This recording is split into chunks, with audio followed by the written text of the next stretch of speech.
They say revenge is a dish best served cold, but sometimes it's best served in a diamond-encrusted dress with a smile that cuts deeper than a knife.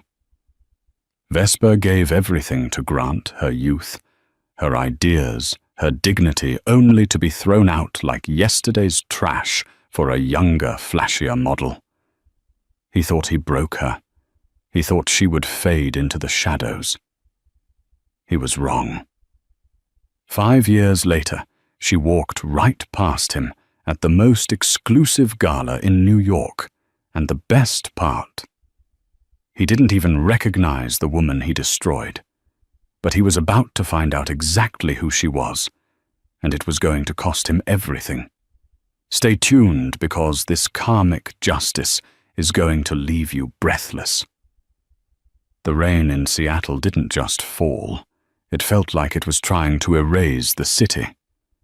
But for Vesper, standing on the marble steps of the sprawling estate she used to call home, the rain was the least of her problems. Her Louis Vuitton luggage fake, because Grant had cut off her credit cards 3 weeks ago, was soaking wet. The heavy oak door opened, but it wasn't Grant standing there. It was Tiffany. Tiffany was 23, a bottle blonde with ambition that outpaced her intellect, wearing a silk robe that Vesper had purchased for herself 6 months prior. Tiffany leaned against the doorframe, smirking, holding a glass of Pinot Grigio. "Grant's busy, sweetie," Tiffany purred, her voice dripping with faux sympathy. "He said the lawyers sent over the papers. Why are you still here?" Vesper tightened her grip on the handle of her suitcase. She was 32, but in this moment she felt ancient. Her hair was frizzy from the humidity. She was wearing sweatpants because none of her society clothes fit her after the stress-eating of the last year, and her face was puffy from crying. She looked nothing like the vibrant, sharp marketing genius who had helped Grant build Apex Innovations from a garage startup into a tech giant. "I need to speak to my husband, Tiffany," Vesper said, her voice trembling, despite her best efforts to sound strong. "This is still my house until the divorce is final." "Actually," a deep voice boomed from the hallway. Grant appeared behind his mistress, looking every inch the tech mogul in a bespoke suit. He didn't look at Vesper with anger. He looked at her with boredom. "The prenup you signed, the one you didn't have a lawyer read, because you trusted me, states that in the event of infidelity, which you can't prove, or irreconcilable differences, which I can prove, you vacate the premises immediately upon request. I'm requesting." Vesper felt the air leave her lungs. "Infidelity. Grant, you are the one living with her while we are still married." Grant chuckled, taking a sip from Tiffany's glass. "Perception is reality, Viv, and right now, the reality is that you're unstable. You've let yourself go, and you're causing a scene. My security team is on the way. You have 5 minutes to get off the property." "I built Apex with you," she whispered, the rain mixing with the tears on her face. "The algorithm, that was my code. The branding, that was my design. You were nothing but a charismatic face." Grant's expression hardened. He stepped out onto the porch, towering over her. "And now you're nothing. Look at you. You're a mess. Who would believe that a frumpy, washed-up housewife invented the core tech of a billion-dollar company? Take the settlement check. It's enough to rent a studio apartment in the bad part of town and disappear. Do it for your own dignity." He turned back to Tiffany, wrapping an arm around her waist. "Come inside, babe. It's cold out here." The door slammed shut. The sound echoed like a gunshot in the quiet neighborhood. Vesper stood there for a long time. She looked at the closed door, the symbol of the life she had poured her soul into. She had supported him when they were eating instant noodles. She had stayed up for 3 days straight, debugging his code before the initial IPO launch. She had sacrificed her figure, her sleep, and her own career ambitions to make him a king. And now the king had locked the gates. She dragged her wet suitcase down the long driveway. Her phone buzzed. It was a notification from her bank app. Deposit alert, $5,000 totalers. The memo line read, "For the Uber." G. $5,000. That was her severance package for 10 years of marriage and building an empire. She reached the street, shivering. A black puddle splashed onto her sneakers as a car drove by. She looked at her reflection in a darkened shop window across the street. Grant was right. She looked defeated. She looked like a victim. Never again. She whispered, her voice cracking. She wiped the rain from her eyes, smearing mascara across her cheek. You want me to disappear, Grant? Fine. I'll disappear. But when I come back, you won't even know what hit you. The studio apartment in the bad part of town wasn't an exaggeration. It was a basement unit in a crumbling building 3 hours away from their old estate. It smelled of mold and stale cigarettes. For the first month, Vesper did exactly what Grant expected her to do. She fell apart. She laid in bed, staring at the water stains on the ceiling, replaying the humiliation over and over. She saw Tiffany's smirk. She heard Grant's dismissal. You're nothing. But rock bottom has a basement, and Vesper found it when she went to the grocery store to buy bread and saw a magazine cover at the checkout stand. Tech Visionary of the Year. Grant Sterling on the future of AI. There he was, smiling his winning smile. And next to him in a sidebar photo was Tiffany, captioned as Head of Creative Design. Tiffany couldn't even match her socks, let alone design a brand identity. That title, that was Vesper's job. That was Vesper's life. Something inside her snapped. It wasn't a break. It was a fusion. The sadness evaporated, replaced by a cold, hard fury. Vesper went back to her basement. She walked into the tiny bathroom and looked at herself in the cracked mirror. She was 30 pounds overweight. Her skin was dull, and her eyes were dead. Okay, she said to the reflection. Step 1, the vessel. She took the $5,000 Uber money Grant had thrown at her. Most people would have saved it for rent. Vesper invested it in herself. She joined a 24-hour gym, not for the amenities, but because it was cheaper than therapy. She started running. First a block, then a mile, then 10. She cut her own hair, chopping off the frizzy, damaged locks into a sleek, sharp bob that framed her jawline.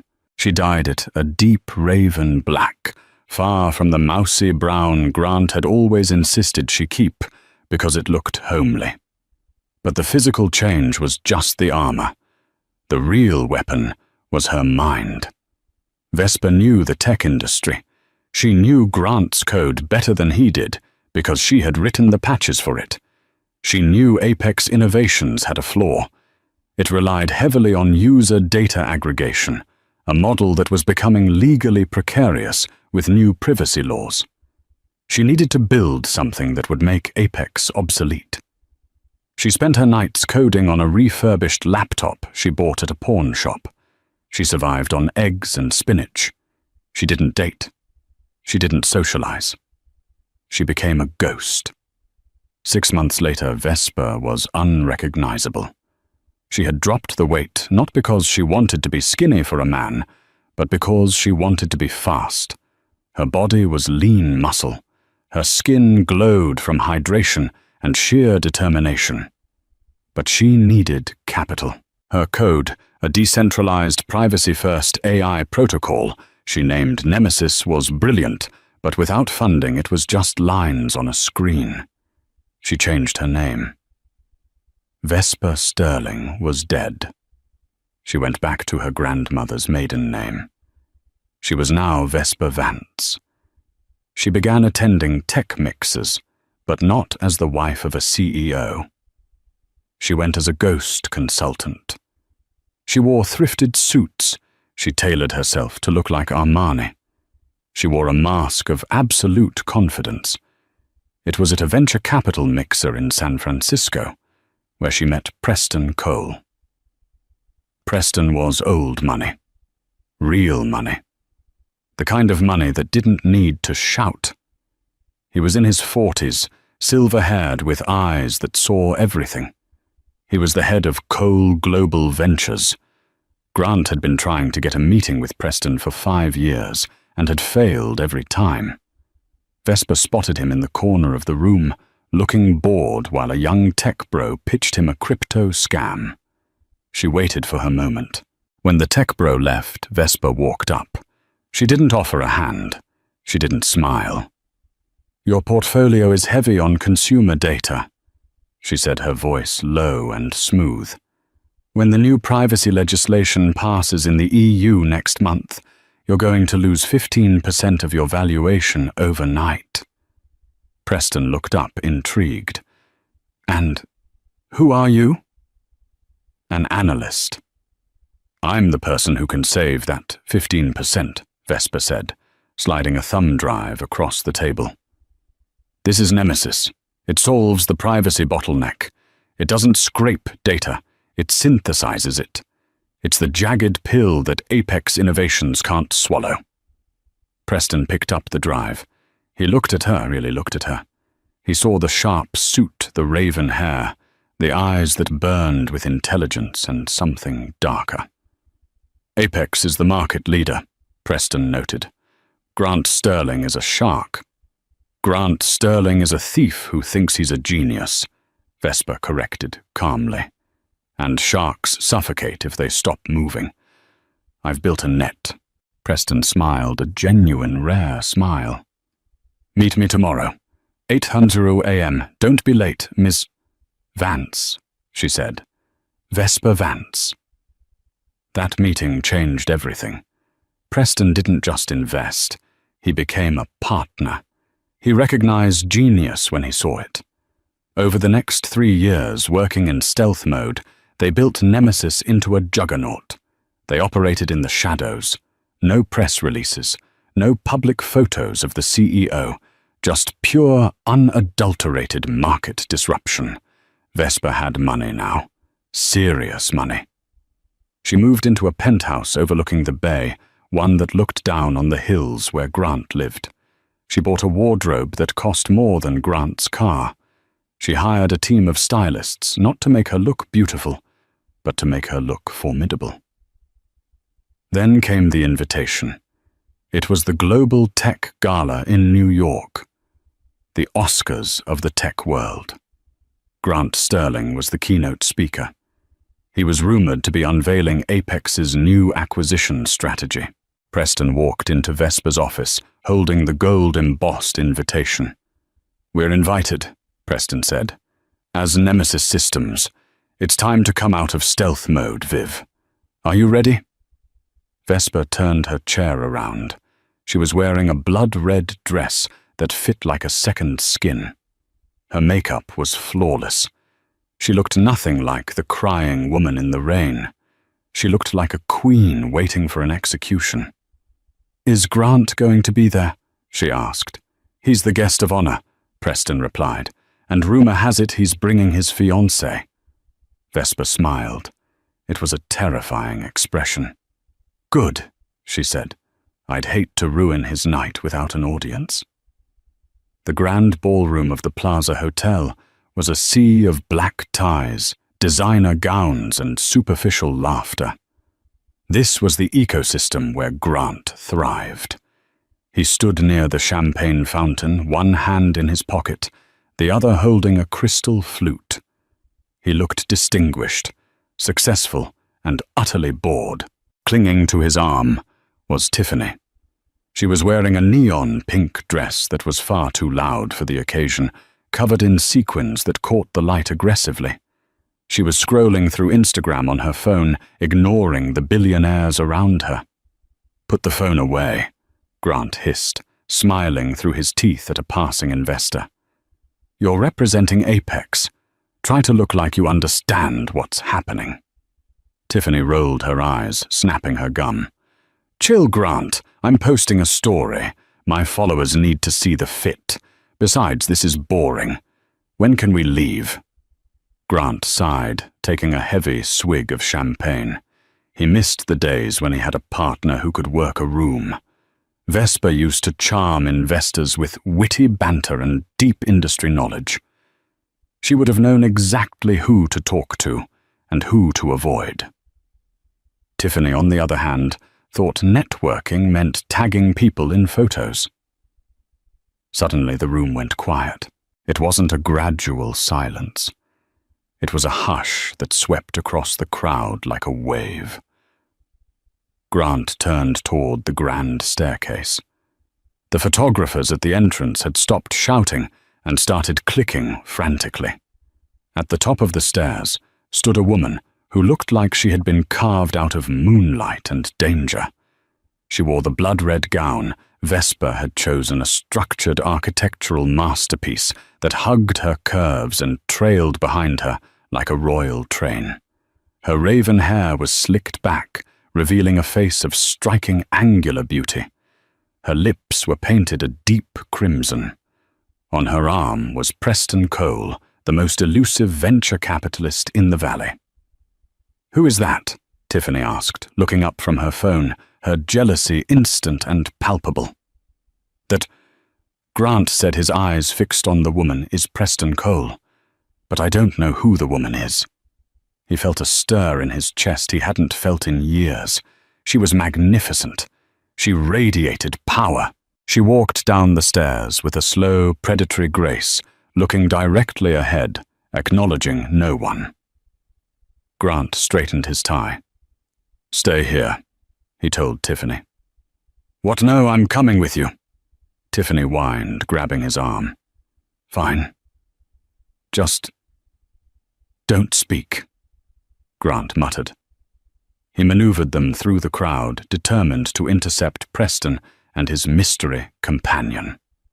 As the couple reached the bottom of the stairs, Grant stepped into their path with his signature charming smile, the one that had won over shareholders and women alike. "Preston," Grant boomed, extending a hand. "I haven't seen you since the Davos summit. Good to see you." Preston stopped. He looked at Grant's hand, then up at his face, his expression cool. "Grant, it's been a while." Grant turned his gaze immediately to the woman in red. Up close, she was even more breathtaking. Her eyes were dark, intelligent, and oddly familiar, though he couldn't place why. They held a cold amusement that unsettled him. "And you must introduce me to your lovely companion," Grant said, his voice dropping an octave, turning on the charm. The woman smiled. It didn't reach her eyes. "Grant, this is my business partner," Preston said, emphasizing the word. "The CEO of Nemesis Systems. You can call her V." "V," Grant repeated, testing the name. A mysterious name for a stunning woman. "Nemesis. I've heard whispers. You're the ones making noise about the new privacy protocols." "We don't make noise, Mr. Sterling," she said. Her voice was low, smooth, like velvet over gravel. It sent a shiver down Grant's spine. "We make solutions, something I hear Apex is currently struggling to find." Grant laughed, a defensive sound. "Apex is doing just fine. We're actually looking for acquisitions. Perhaps we should discuss bringing Nemesis under our umbrella. I could show you the ropes." Tiffany, feeling ignored, stepped forward and looked the woman up and down. "I like your dress," she said, her tone dripping with insincerity. "Is it vintage? It looks old." Grant winced. Vesper turned her gaze to Tiffany. She looked at the younger woman, not with anger, but with the kind of pity one might have for a slow child. "It's custom," Vesper said softly. "Alexander McQueen, and you must be Tiffany, the head of creative design." Tiffany beamed, missing the sarcasm. "Yeah, that's me. I've seen your work on the new interface. Vesper continued, her eyes locking back onto Grant's. It's very colorful. It reminds me of a kindergarten finger painting project. Bold choice for a Fortune 500 company. Grant stiffened. It was a direct insult, but it was delivered with such elegance he couldn't even be mad. In fact, it turned him on. He realized in that moment how much he despised Tiffany's intellect, or lack thereof. "We are in a transition phase," Grant said, quickly stepping in front of Tiffany. "Look, V, I'd love to buy you a drink. Discuss business. Real business." Vesper checked her watch, a diamond-encrusted Patek Philippe that cost more than Grant's house. "I'm afraid my dance card is full tonight, Grant," she said. She used his first name with a familiarity that made him pause. "But Preston and I are hosting a private game of poker in the VIP suite later. High stakes. If you think you can handle the buy-in, you're welcome to join." She leaned in close, her lips brushing his ear. He smelled her perfume, sandalwood, and black rose. It triggered a deep-buried memory he couldn't access. "Bring your checkbook," she whispered. "You're going to need it." She pulled back, gave him one last enigmatic smile, and walked away, leaving Grant Sterling staring after her, completely captivated. "She's a bitch," Tiffany spat.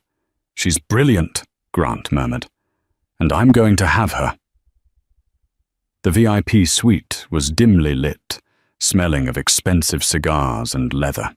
A round table sat in the center, occupied by 3 other tech magnates, Preston Cole and the woman known as V. Grant walked in alone. He had sent Tiffany back to the hotel room, telling her he had boring board stuff to do. The truth was, he didn't want her embarrassing him in front of V. Grant took the empty seat opposite Vesper. She was shuffling a deck of cards with the dexterity of a magician. She had removed her diamond earrings, placing them on the table as if they were loose change. "You came," she said, not looking up. "I never back down from a challenge," Grant replied, loosening his tie. "What's the game?" "Texas Hold'em," Preston said from the side. "But we're not playing for pennies, Grant. The buy-in is $5 million. Grant didn't blink. Apex was cash poor at the moment, due to the legal battles over data privacy, but he had personal reserves. "Deal me in." For the first hour they played back and forth. Grant was a good player, aggressive, bullying the other players with large raises. But Vesper played differently. She was patient. She folded hand after hand, watching him, studying his tics. She knew his tell. She remembered it from their marriage.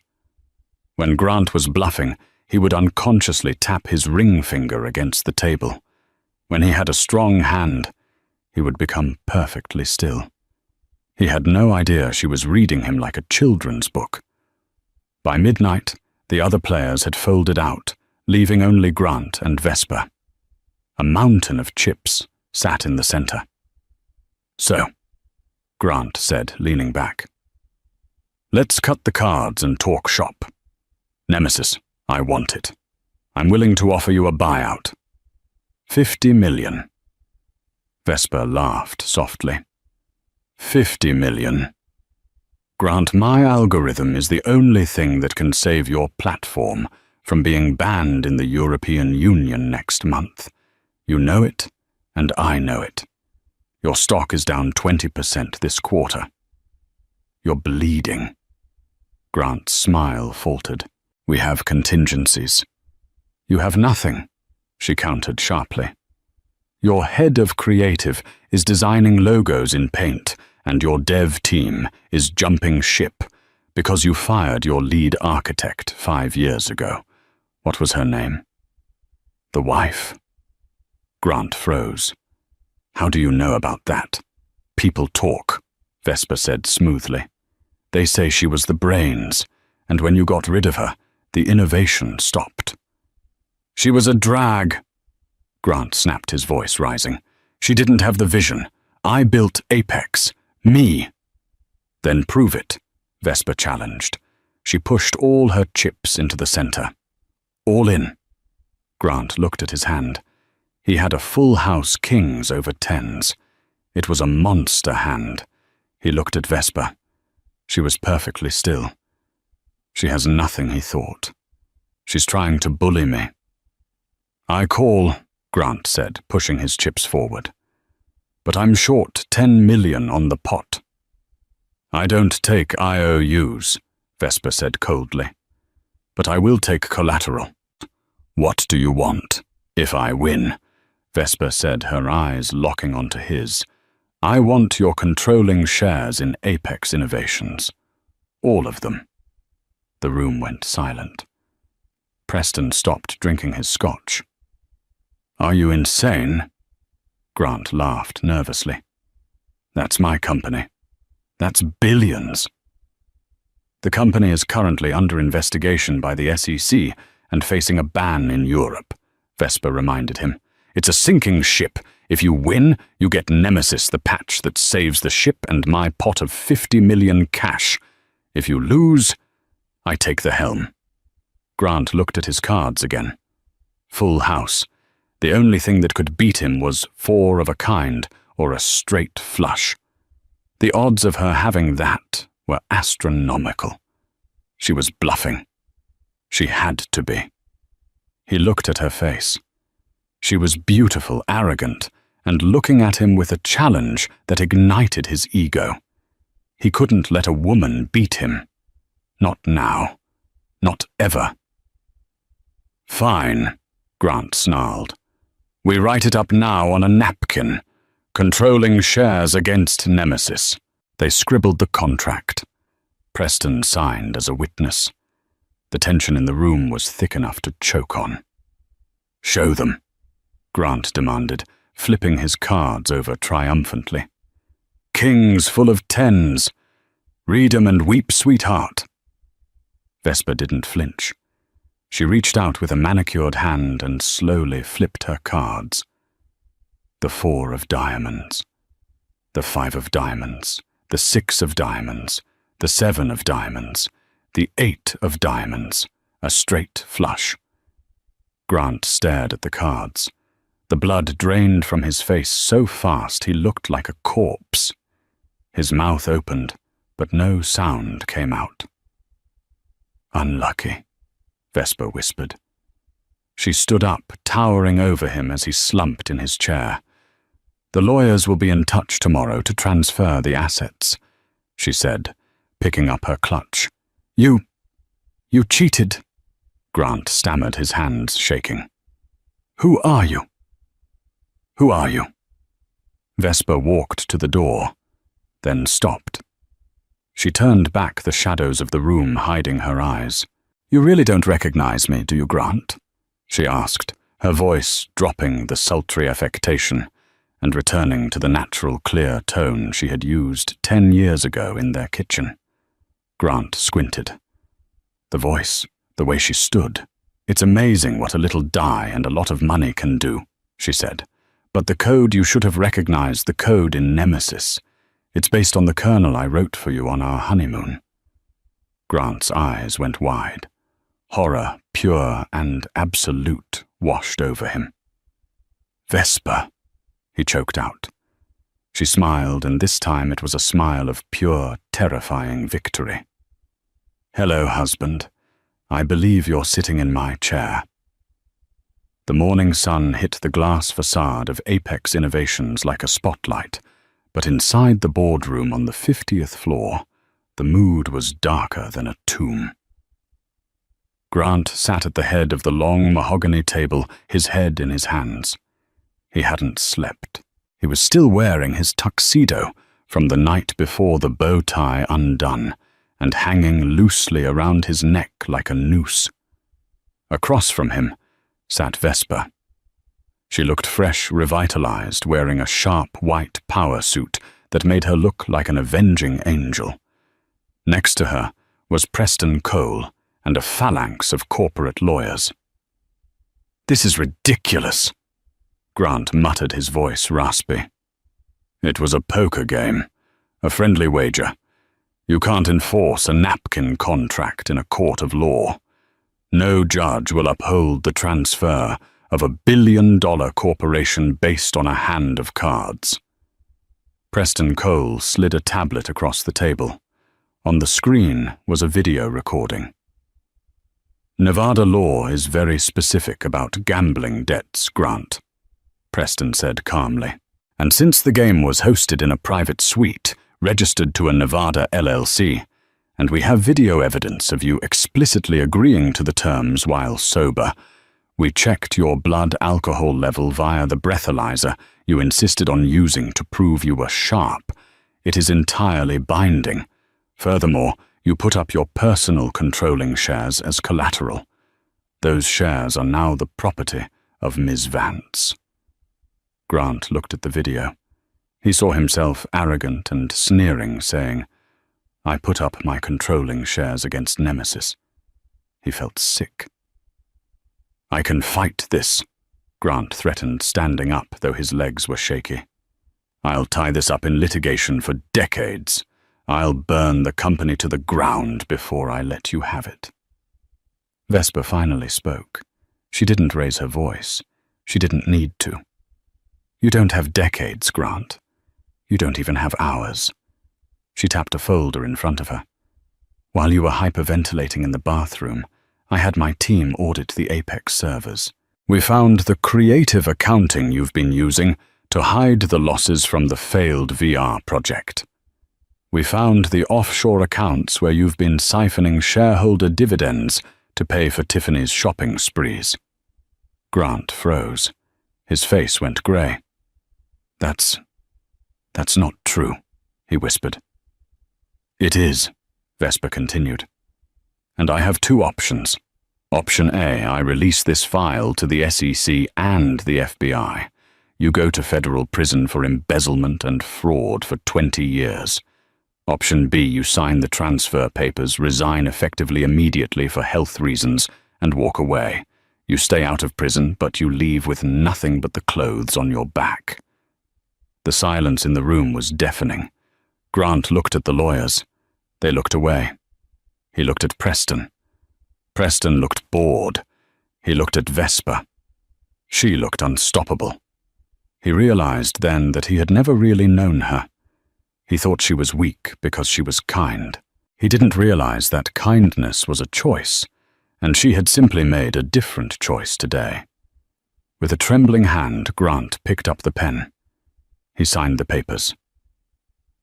"Get out of my chair," Vesper said. Grant stood up. He felt like a ghost in his own life. He walked toward the door, but Vesper called out one last thing. "Oh, and Grant, I'm calling an all-hands meeting in 10 minutes to announce the leadership change. You might want to leave through the back exit. The press is already in the lobby." As Grant fled the room, Vesper stood up and walked to the head of the table. She sat down in the leather chair that had been denied to her for so long. She spun it around to face the window, looking out over the city she had helped build, finally claiming her throne.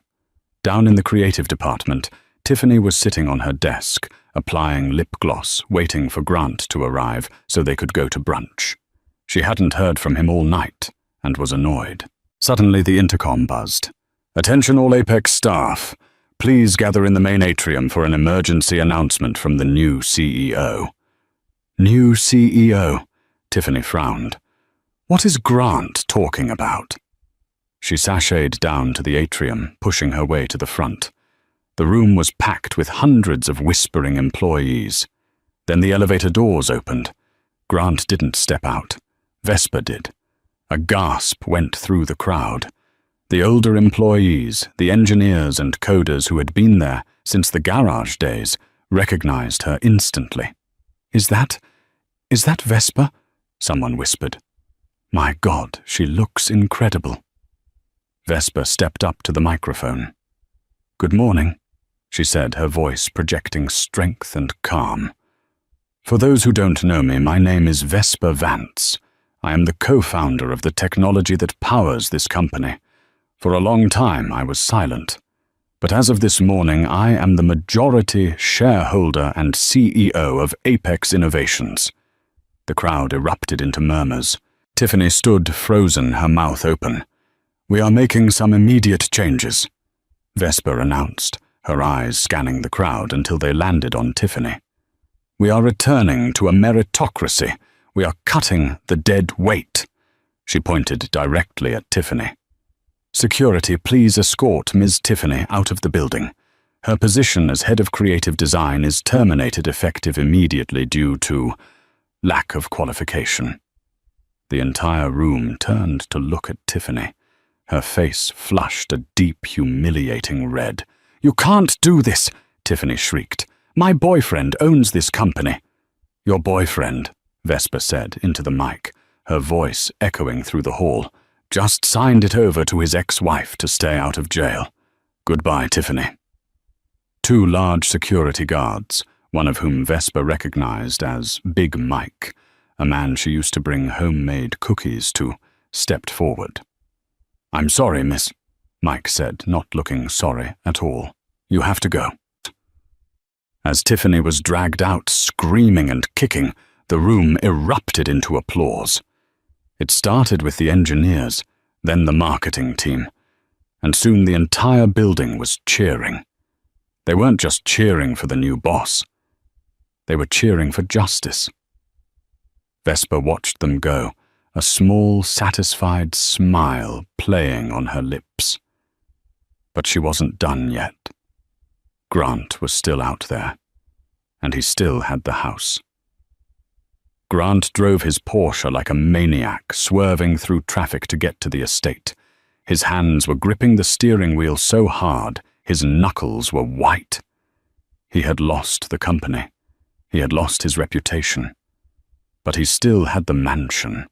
It was in his name alone, or so he thought. He had millions in art and jewelry in the safe. If he could just grab the passports and the diamonds, he could flee to the Caymans before the reality of his bankruptcy hit the banks. He screeched into the driveway, skidding on the gravel. He ran to the front door, jamming his key into the lock. It didn't turn. He tried again. Nothing. He pounded on the door. Tiffany, open the damn door. The door opened, but it wasn't Tiffany. It was a locksmith in blue coveralls. Can I help you, buddy? The locksmith asked. Who are you? Get out of my house. Grant pushed past him into the foyer. The foyer was chaos. Movers were already there. They were taking paintings off the walls. They were rolling up the Persian rugs. Hey, put that down! Grant screamed at a mover holding a Ming vase. That's mine. Actually, a voice drifted down from the top of the stairs. It's part of the marital assets liquidation. Grant looked up. Vesper was descending the staircase slowly, methodically. She had changed out of her suit into casual jeans and a cashmere sweater, an echo of the comfortable clothes she used to wear, but upgraded to luxury. What are you doing here? Grant gasped. The house wasn't in the bet. No, Vesper agreed, reaching the bottom step. But the divorce settlement was never finalized, remember? You kicked me out, but you never signed the final decree because you were too busy partying with Tiffany. That means this is still community property. She held up a document. And since you just admitted to federal fraud to avoid prison, the judge granted an emergency motion this morning. I get the house. You get the debt. Grant fell to his knees. The marble floor was cold, just as cold as it had been for Vesper 5 years ago. You can't do this to me, Viv. He pleaded, tears streaming down his face. I'm your husband. I'm the love of your life. We can fix this. I can change. I'll dump Tiffany. I'll do whatever you want. Vesper looked down at him. She didn't see a monster anymore. She just saw a pathetic, small man. "You already dumped Tiffany," Vesper said dryly. "She called me 10 minutes ago trying to sell me your text messages for tabloid money. I told her I wasn't interested." She crouched down so she was eye level with him. "And as for being the love of my life, you were. And you killed that woman. You left her in the rain with $5,000 and a broken heart. You told her she was nothing." She stood up and signaled to the security guards waiting by the door. "You have 5 minutes to vacate the premises," she said, echoing his words from 5 years ago perfectly. "My security team is here. Take what you can carry in your hands. Do it for your own dignity." Grant looked around. His empire was gone. His lover was gone. His home was gone. He scrambled to his feet. He ran to the living room and grabbed a silver picture frame. It was a photo of him receiving an award. He grabbed a bottle of scotch from the bar. "Time's up," the guard said, grabbing Grant by the arm. They dragged him to the door. Grant kicked and screamed, a flailing mess of limbs and desperation. Vesper, please." The door slammed shut in his face. Grant stood on the porch. It wasn't raining this time. The sun was shining brightly. Birds were chirping. The world was beautiful. But for Grant, it was the darkest day of his life. He walked down the long driveway, clutching his bottle of scotch and his picture frame. He reached the heavy iron gates. A taxi was waiting there. The window rolled down. "Uber for Grant?" the driver asked. Grant stared at the car. "I didn't call an Uber," he mumbled. "Ride's already paid for," the driver said. "Lady inside sent it. She added a note." The driver handed Grant a notification on his phone.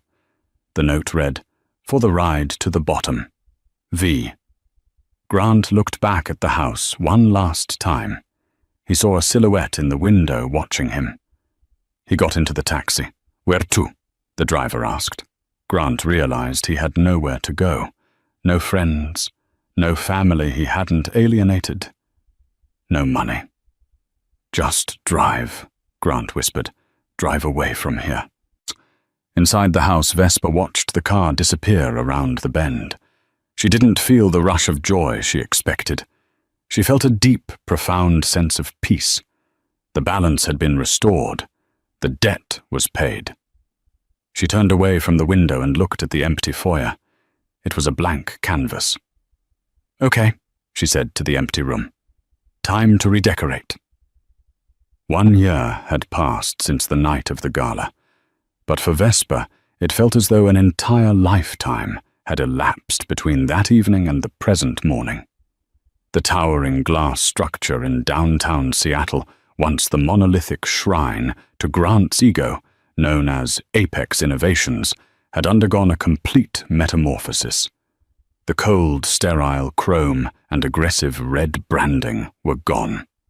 In their place, soft silver letters gleamed against the skyline, spelling out a new name, Vantage Systems. The rebrand was more than just a cosmetic change. It was a declaration. Vesper had gained the vantage point, the high ground, and she intended to govern from it with a clarity Grant had never possessed. Inside the building, the atmosphere had shifted from a sweatshop of fear to a hive of inspired activity. The bro culture that had once permeated the hallways where ideas were shouted down and credit was stolen had been surgically removed. Vesper had replaced the foosball tables and beer taps with quiet zones, ergonomic workstations, and a heavily subsidized childcare center. She sat in the corner office on the 50th floor, the same room where Grant had once told her she was nothing. The space was unrecognizable now. She had stripped away the dark mahogany paneling and heavy leather furniture that smelled of cigars and insecurity. The room was now an oasis of cream tones, warm gold accents and vibrant green plants that thrived in the natural light flooding through the floor-to-ceiling windows. Vesper swiveled her chair, tracing the upward curve of the analytics graph displayed on her tablet. Profits were up 40%, year over year.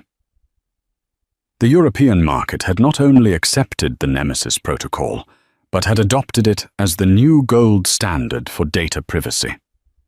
The lawsuits that had threatened to sink the company under Grant's leadership had been settled not with bribes, but with transparency. There was a soft knock on the door, interrupting the hum of the city below. "Come in," Vesper called out, her voice carrying a natural authority she no longer had to force. The door opened, and Big Mike stepped in. The former security guard who used to sneak Vesper through the back entrance when she brought Grant lunch was now wearing a tailored suit. Vesper had promoted him to head of campus safety 6 months ago, recognizing his loyalty when everyone else was jumping ship. "Ms. Vesper," Mike said, a genuine smile crinkling the corners of his eyes. "The car is ready downstairs. And Mr. Cole is waiting in the lobby. He said to tell you he's already checked the traffic and you're 5 minutes ahead of schedule." "Thank you, Mike," Vesper beamed, standing up. She smoothed down her skirt. Gone were the severe armor-like power suits she had worn during the hostile takeover. Today she wore a structured dress in a soft, dusty rose. She didn't need to dress to intimidate anymore. She was the queen, and the kingdom was at peace. She took the private elevator down to the lobby. When the doors slid open, Preston Cole was standing near the reception desk, scrolling through his phone. He looked up immediately, his eyes locking onto hers with a warmth that still caught her off guard. Their relationship had evolved significantly over the last 12 months. It had begun as a strategic partnership forged in the fires of mutual ambition and revenge. But in the quiet moments after the victory, it had grown into a deep, steady companionship. They weren't married. Vesper wasn't sure if she ever wanted to sign a legally binding contract with a man again, but they were partners in every sense of the word. Preston didn't want to own her. He just wanted to stand beside her. "Ready for the national spotlight?" Preston asked, offering her his arm as they walked toward the glass doors. "As ready as I'll ever be," Vesper replied, taking his arm. "Do I look okay? The lighting on these talk shows is unforgiving." Preston stopped for a second, looking her over with serious analytical eyes, before breaking into a grin. "You look like you own the place, which, incidentally, you do." They stepped out into the cool Seattle air. A small cluster of photographers was waiting, flashbulbs popping in a rhythmic staccato. Forbes had just named Vesper Businesswoman of the Decade, and the world was hungry for a glimpse of the woman who had risen from the ashes. She offered them a polite, confident wave before slipping into the back of the waiting limousine. 5 miles away, in a part of the city, where the gleaming skyscrapers were just distant silhouettes, the atmosphere was very different. Grant Sterling sat in a cramped, windowless break room that smelled of stale coffee and microwave popcorn. The fluorescent lights overhead buzzed with an irritating, flickering hum that gave him a permanent headache. He looked 10 years older than his actual age. His hair, once thick and perfectly coiffed, was thinning rapidly and graying at the temples. He wasn't wearing a bespoke Italian suit. He was wearing a slightly ill-fitting blue polo shirt made of scratchy synthetic fabric. Pinned to his chest was a plastic name tag that read, "Grant, Tier 1 Support." Grant was currently employed at a third-rate IT help desk center. His days, which used to be filled with board meetings and power lunches, were now consumed by answering calls from angry customers who couldn't figure out how to reset their routers. It was a hellish, repetitive loop of, Have you tried unplugging it and plugging it back in for 8 hours a day, 5 days a week? He took a bite of a dry turkey sandwich, staring blankly at the cracked screen of his smartphone. It was his lunch break, strictly 30 minutes docked for lateness, and this was his only escape. He scrolled through his news feed, his thumb moving lethargically until he froze. There she was. A live stream was playing on the landing page of a major network. Vesper was being interviewed on the biggest midday talk show in America. The headline beneath the video read, "From Heartbreak to Hegemony, the Vesper Vance Story."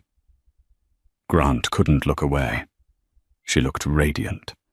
She was sitting in a plush armchair across from the host, laughing at a joke. Her head was thrown back, her throat exposed, her eyes sparkling with a genuine, unburdened joy that Grant hadn't seen in years. He plugged in his tangled earbuds, drowning out the break room chatter. "So Vesper," the host said, leaning in with admiration. "You took a company that was legally dead in the water facing SEC investigations and bankruptcy, and you turned it into a global empire in 12 months. Your story has become a legend in Silicon Valley. What was the secret? What drove you through that darkness?" Grant leaned closer to the screen, his heart hammering against his ribs. He waited. He waited for the anger. He waited for her to say his name. He wanted her to tell the world that he was the villain, that her hatred for him was the fuel that kept her engine running. He needed to know that he still mattered, even if he was the monster in her story. Being the villain was better than being nothing. On the screen, Vesper paused. She looked directly into the camera lens. For a terrifying second, Grant felt like she was looking right through the phone, straight into his soul in the dingy break room. "I think," Vesper said softly, her voice crystal clear. "I finally realized that I didn't need anyone's permission to be great. I spent a long time trying to build someone else's castle, laying every brick with my own hands, hoping that one day they'd let me live in the tower. But I realized I'm a builder. I don't need to inherit a castle. I can build my own." The host nodded, enraptured. "And what about your ex-husband, the man who founded the original company?" "The rumors say the split was acrimonious. Do you have anything to say to him now, knowing he's watching?" Grant held his breath. His hands were shaking. "Say my name," he pleaded silently. "Curse me. Scream at me. Just acknowledge me." Vesper shrugged. It wasn't a gesture of malice. It was a look of genuine confusion, as if she was trying to recall the name of a distant acquaintance she met once at a party. "I don't really think about him," she said simply. The indifference in her tone cut deeper than any knife. "I hope he's found peace. But honestly, I'm too busy building the future to spend any time looking back at the past." She turned back to the host and smiled, effortless and dismissive. "Now I really want to talk about the new scholarship fund we're launching for underprivileged female coders." Grant stared at the phone as the interview moved on. The sandwich in his hand turned to ash in his mouth. She didn't hate him. She didn't love him. She didn't obsess over destroying him. He was irrelevant. He was a footnote in the biography of a woman he used to control. He was a ghost. The door to the break room banged open, startling him. Grant's manager, a 19-year-old kid named Tyler, who enjoyed his tiny amount of power a little too much, stuck his head in. "Hey, Sterling break's over," Tyler barked, tapping his watch. "I got 3 tickets on hold and 2 escalations. Get back on the headset, or I'm writing you up again." Grant looked at the manager, his eyes burning with unshed tears of humiliation. Then he looked back at the screen where the studio audience was giving Vesper a standing ovation. "I used to be a CEO." Grant mumbled the words, tasting bitter. "I used to be on that screen." "Yeah, and I used to be an astronaut," Tyler scoffed, rolling his eyes. "Quit daydreaming and get to work, Grant. This queue isn't going to clear itself." Grant secured a sound of total defeat. He slid his phone into his pocket, extinguishing the light of his old life. He stood up, brushed the crumbs from his cheap polo shirt, and walked back out to the floor. He sat down in his grey cubicle, put on his headset, and waited for the next angry voice to yell at him. That evening, the sun began to dip below the horizon, painting the Seattle sky in bruising hues of violet orange and deep indigo. Vesper stood on the limestone balcony of her estate, the one she had reclaimed, the one she now owned free and clear. The air was crisp, carrying the scent of pine and the ocean. She held a glass of vintage Cabernet, watching the city lights flicker on one by one in the distance. She thought about the journey that had brought her here. She remembered the rain soaking through her clothes on the day she was kicked out. She remembered the smell of mold in the basement apartment. She remembered the nights her eyes burned from coding Nemesis on a pawn shop laptop. She remembered the fear. She remembered the anger that had felt like a physical weight in her chest. It was all gone now. The anger had evaporated, leaving behind a profound, quiet strength. She felt a warm hand on her shoulder. Preston stepped up beside her, draping a cashmere shawl over her shoulders to ward off the evening chill. "You okay?" he asked softly. "You seemed a little distant after the interview." Vesper leaned into his touch, resting her head against his shoulder. "I'm better than okay," she whispered, swirling the wine in her glass. "I realized something today." "What's that?" "I'm free," she said. "For a long time, everything I did was a reaction to him. My success was a weapon. But today I realized I didn't even care if he was watching. I didn't win because I destroyed him, Preston. I won because I became myself." She looked out at the city. Somewhere out there in the grid of lights, Grant was living the life he had earned. Somewhere, Tiffany was living hers. But here on this balcony, Vesper had built a life she deserved. She took a sip of the wine, tasting the rich, complex notes. She turned her back on the city, turning toward the warm, golden light spilling from the French doors of her living room. "Come on," she said, taking Preston's hand. "Let's go inside. It's getting cold out here." "After you," Preston said. As Vesper walked back into her home, she realized that the best revenge wasn't destroying your enemies. It was outgrowing them so completely that you forgot they were ever tall enough to cast a shadow over you. She had grown into a giant, and for the first time in her life, she was truly happy. And that is the incredible story of Vesper Vance. She proved that when life or a husband throws you out in the rain, you don't just drown, you learn to swim. Vesper didn't just get even. She got ahead. She turned her pain into power and her heartbreak into a billion-dollar empire, leaving the man who underestimated her in the dust of his own mediocrity. It's a powerful reminder to never let anyone else define your worth. Sometimes the trash really does take itself out to make room for the treasure. I want to know what you think. Did Grant get what he deserved? Or was his punishment too harsh? And what was your favorite moment of Vesper's revenge? Let me know in the comments below. If you enjoyed this story of justice and transformation, please hit that like button. It really helps the channel. And don't forget to subscribe and ring the notification bell so you never miss a new story. We have plenty more drama, romance, and karma coming your way. Thanks for watching, And remember, the best revenge is massive success.